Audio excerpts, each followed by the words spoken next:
আর আরো একটা খবর আজকে বাংলার প্রাইম টাইমে ট্রেন্ডিং, সেটা হচ্ছে আমাদের এই খাস বাংলার খবর। যখন যুদ্ধ নিয়ে লাগাতার একের পর এক আপডেট আমরা আপনাদেরকে দিচ্ছি, তখন আমাদের রাজ্যে কি অবস্থা? আজাদ মল্লিকের মতো মানুষেরা চরম আজাদি নিয়ে একেবারে মুক্ত বিহঙ্গের মতো এই বাংলায় ঘুরে বেড়াচ্ছে, অনুপ্রবেশ করে আটখানা পরিচয়পত্র, কোনোটা বাংলাদেশ কোনোটা পাকিস্তান। এখানেই শেষ নয়, হাওয়ালার মাধ্যমে টাকা পাচার হচ্ছে, বিভিন্ন পাকিস্তানি গ্রুপের সঙ্গে সংযুক্তিকরণ হয়েছে তার, এবং হাওয়ালার মাধ্যমে টাকা দিয়ে অন্য দেশ থেকে, পাকিস্তান থেকে এই দেশে এই বাংলায় অনুপ্রবেশ করিয়েছে এই আজাদরা। আর বাংলায় দুবার ভোটও দিয়েছে, আর নিশ্চিন্ত রয়েছে রাজ্য। দেখুন,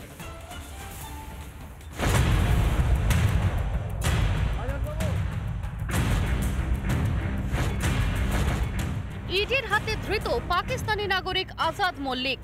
আজাদ শুধু বাংলায় এতদিন ধরে থাকেইনি, 2021-এর বিধানসভা নির্বাচন ও 2024-এর লোকসভা নির্বাচনেও ভোটও দিয়েছে সে, অথচ কিছুই জানেন না স্থানীয় কাউন্সিলর। আমিও খুব হতবাক যে নিউ খুলনাপল্লী নামক যে জায়গাটি আছে, আজাদ মল্লিক নামে এরকম নাম আমার ধারণা নেই, আর আমার কোনোদিন চোখে পড়েনি। আপনার কিন্তু আমার ভোটার লিস্টে নাম নেই। আমি এখনো নিজে অনেকবার সার্চ করি। আপনি আগে দেখেন না, আজাদ মল্লিক নামে আমি কোনোদিন আগে খুঁজে পাই।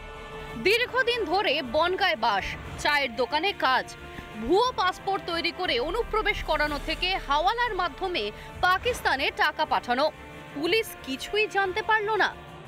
এই অ্যাড্রেসে আজাদ মল্লিক নামে কেউ থাকেন না। অতএব অ্যাড্রেসটা সঠিক হলেও এই অ্যাড্রেস দিয়ে ভুয়ো ভোটার কার্ড বানানো হয়েছে, কিন্তু আদতে পুলিশ কিছু করতে পারছে না, প্রশাসন কিছুই জানেন না। এরকম এই জিনিসটা তো খুবই একটা, প্রতিবেশী বলো যেখানে এখানে প্রশাসন যদি কোনো ব্যবস্থা না নেয়, কোনো স্টেপ না নেয়, আমরা তো কোনো কিছু করতে পারি, আমরা জানতেই পারবো না। এটা আপনি যেটা বলছেন সেটাতে তো আতঙ্ক থেকেই যায়। নিজের পুলিশের ওপরে কি আগেই আস্থা হারিয়েছেন মুখ্যমন্ত্রী?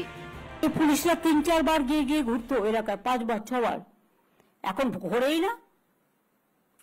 যত বেশি ঘোরা যাবে পুলিশের ভ্যান নিয়ে,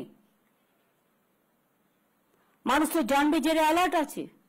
লক্ষ্য রাখবেন, বিএসএফ এর দায়িত্ব আছে বলে আপনারা আইসিরা ওসিরা সব চোখ কান বুঝে বসে রইলেন না, সেটা হয় না।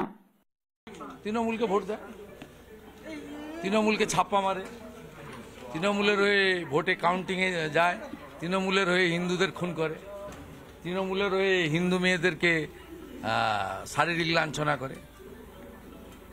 এর বাকিটা ফিরাদ হাকিম বলতে পারবে, উনি বেশি জানেন আমার থেকেই। বিদেশে মুদ্রা বিনিময় সংস্থার আড়ালে হাওয়ালা চক্র চালানোর অভিযোগ আজাদের বিরুদ্ধে। তার ফোনে রয়েছে পাকিস্তানি ড্রাইভিং লাইসেন্স। আজাদ মল্লিকের ফোন থেকে পাওয়া ড্রাইভিং লাইসেন্স, সেই ড্রাইভিং লাইসেন্স ইস্যু করা হয়েছিল পাকিস্তানের হায়দ্রাবাদ নামে একটি জায়গা থেকে। 1994 সালে ইস্যু করা এই ড্রাইভিং লাইসেন্সে নিজের নাম আজাদ হোসেন এবং বাবার নাম মুমতাজুল হক, এটাই দেখিয়েছে আজাদ। মধ্যমগ্রাম বিরাটি নৈহাটিতে ছড়িয়ে রয়েছে আজাদের জাল। ভারতে পাক নাগরিকদের অনুপ্রবেশ করাতো সে। হোয়াটসঅ্যাপে পাক নাগরিকদের সঙ্গে যোগাযোগ ছিল আজাদের। কোনো জঙ্গি সংগঠনের সঙ্গে যোগ রয়েছে কি তার?